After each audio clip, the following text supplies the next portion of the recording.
My name is Hannah Blake, and I became a bride only hours before I almost became a missing person. I was sitting on the edge of the bed in the most beautiful hotel suite I had ever seen.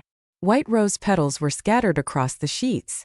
Soft golden lights glowed from the lamps, and the gentle music of our favorite love song drifted in from the living room. I should have been the happiest woman alive. I had just married Ryan Blackwood, the man I loved more than anything in the world. I was an orphan, a preschool teacher with no family, no wealth, no powerful name. And now I was suddenly the wife of one of the most powerful young businessmen in Westlake, California. I was still trying to let that reality sink in.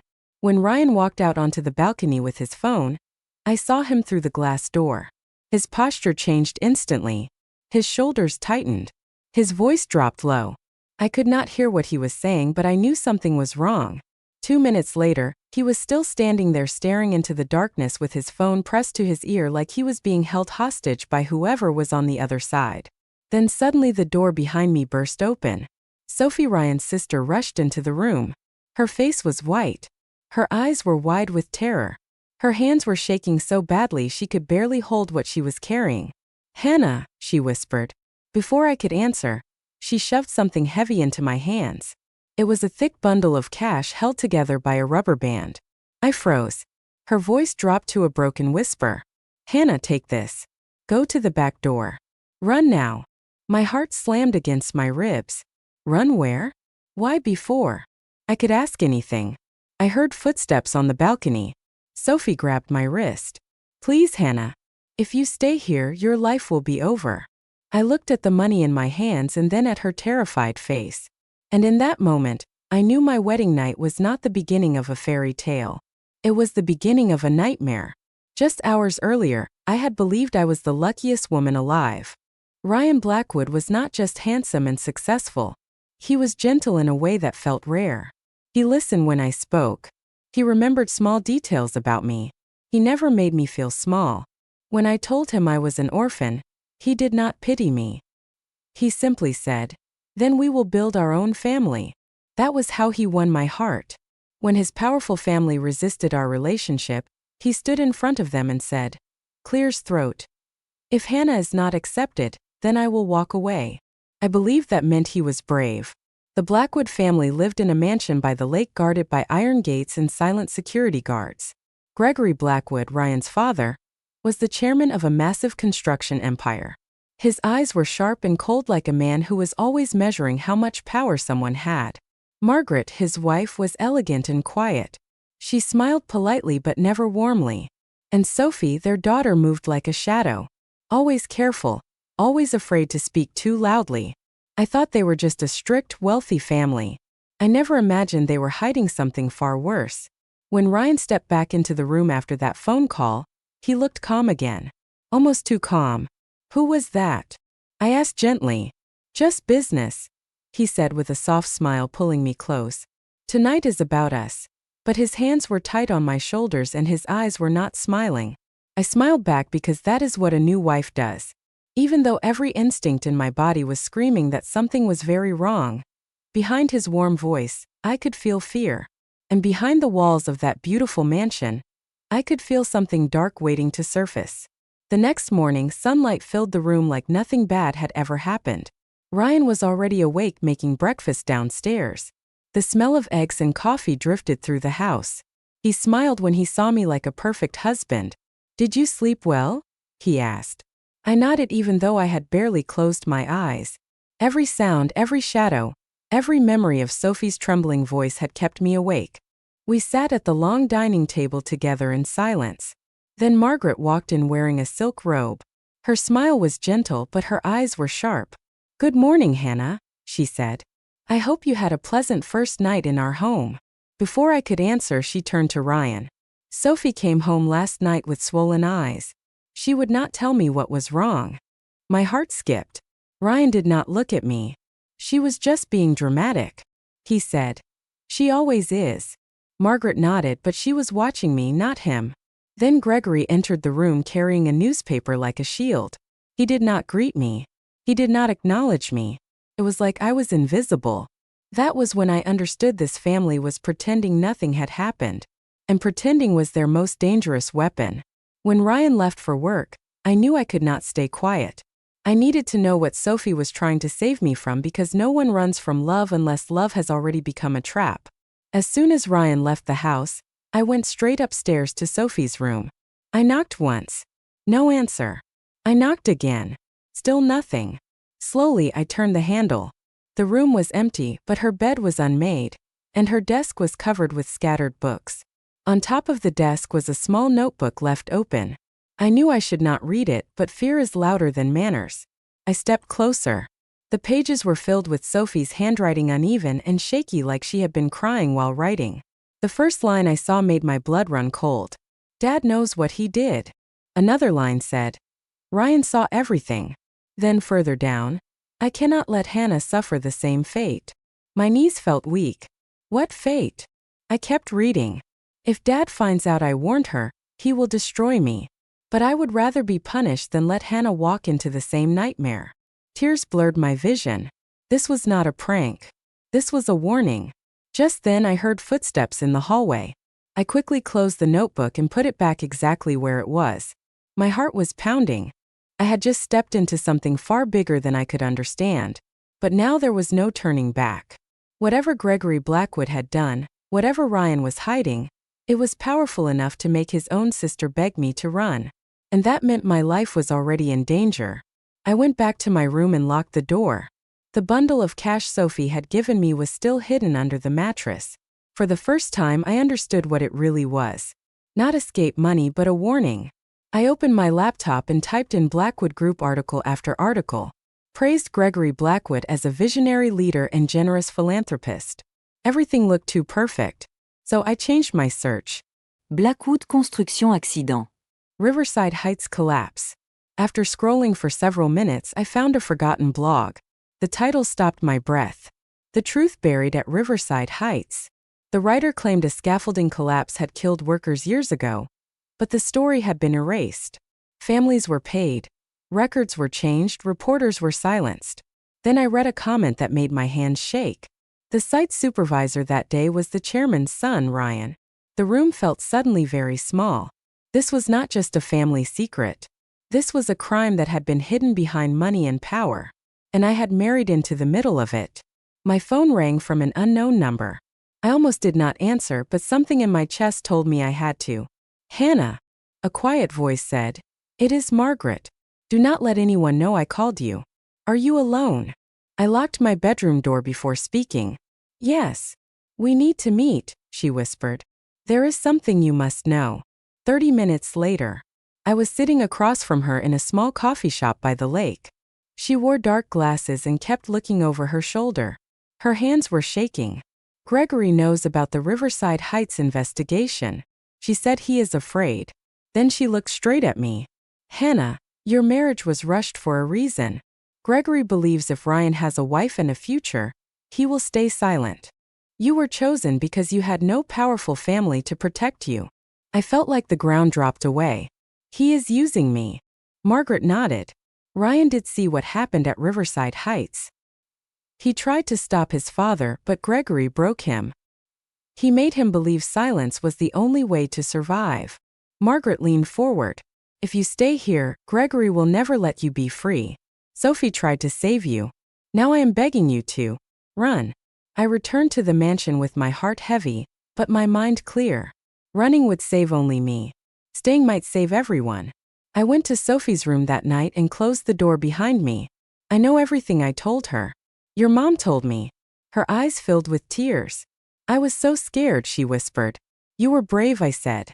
But now I need your help. We have to find proof. Something your father cannot erase. Sophie hesitated but then nodded. There is a spare key to his study hidden in the memorial room. No one goes there at night. That was our only chance. For the first time since the wedding, Sophie stood a little taller. Maybe because for once fear was no longer stronger than truth. Near midnight, the mansion was quiet. Sophie led me down a narrow hallway to a small memorial room filled with old photographs and dim lights. She reached beneath the altar and pulled out a small wooden box. Inside was a single metal key. We moved carefully toward Gregory's study. Every step sounded too loud. The door opened with a soft click. Inside, the air smelled of leather and smoke. File cabinets lined the walls. A heavy safe stood in the corner. I tried to open it, but it was locked. My chest tightened. Then I saw the computer on his desk. The screen asked for a password.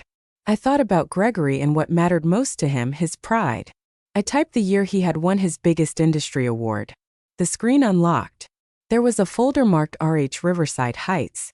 Inside was a single video. My hand shook as I pressed play.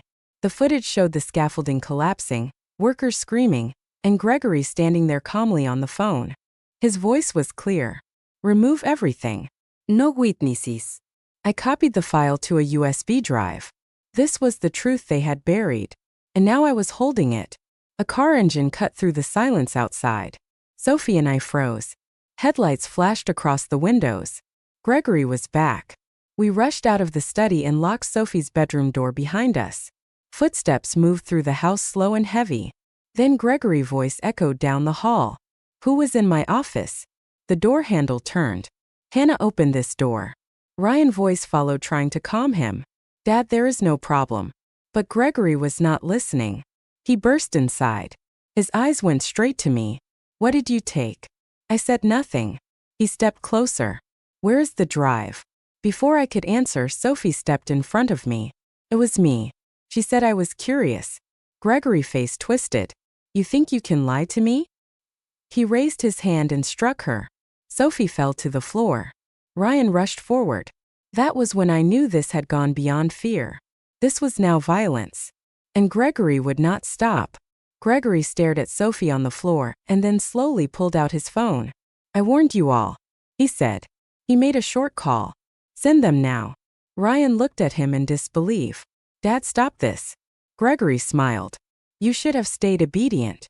A few minutes later, 2 men in dark suits entered the house. They did not speak.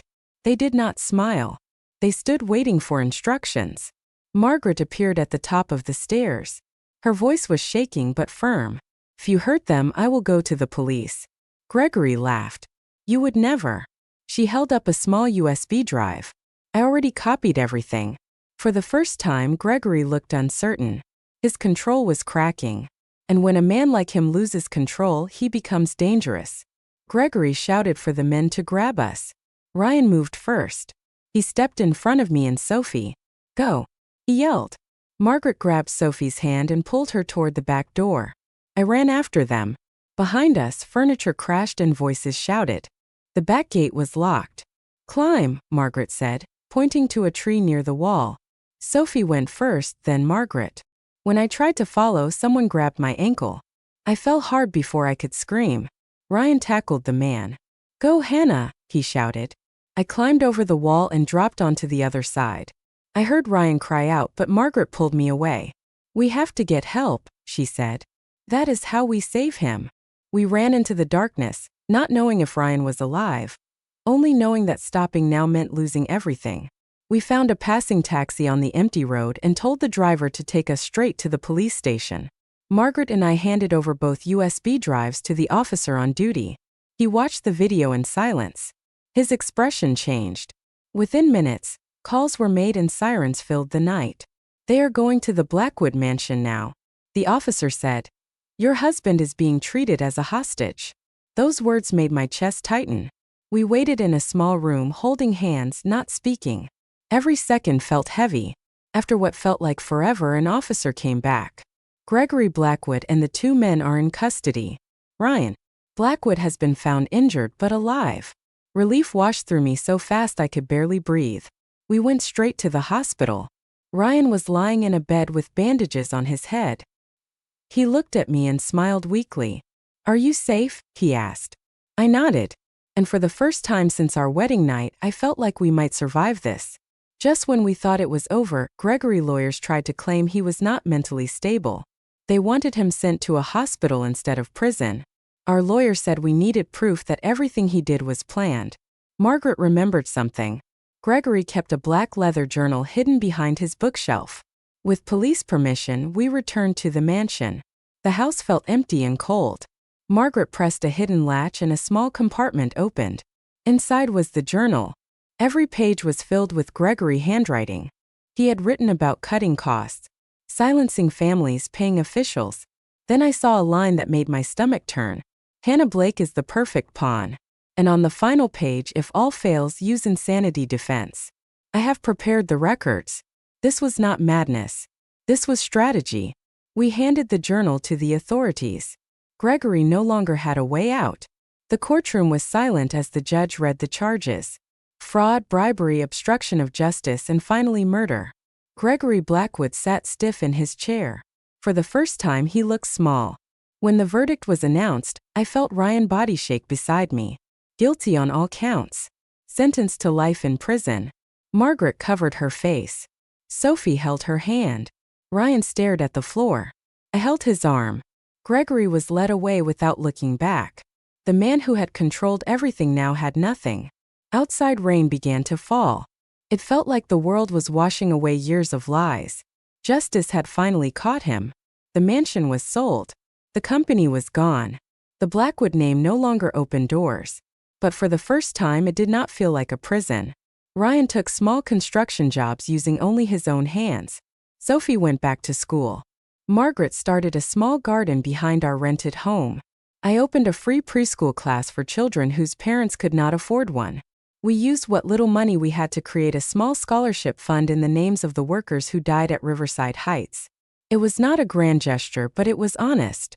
Slowly, people stopped looking at us with fear and started seeing us as people, not shadows of Gregory Blackwood. We were building something new, something clean, something real. One evening, as the sun went down, Ryan took my hand and led me into the small garden. He knelt in front of me, holding a simple ring he had made himself. "Hannah," he said, "I gave you a life built on lies. I want to give you one built on truth. Will you marry me again?" I could not speak. I only nodded. We did not need a grand ceremony. We had already survived fire. If this story touched you, remember this. Silence protects abuse. Courage breaks it. If you believe that, hit like, share the story, and tell me in the comments what would you have done if you were Hannah.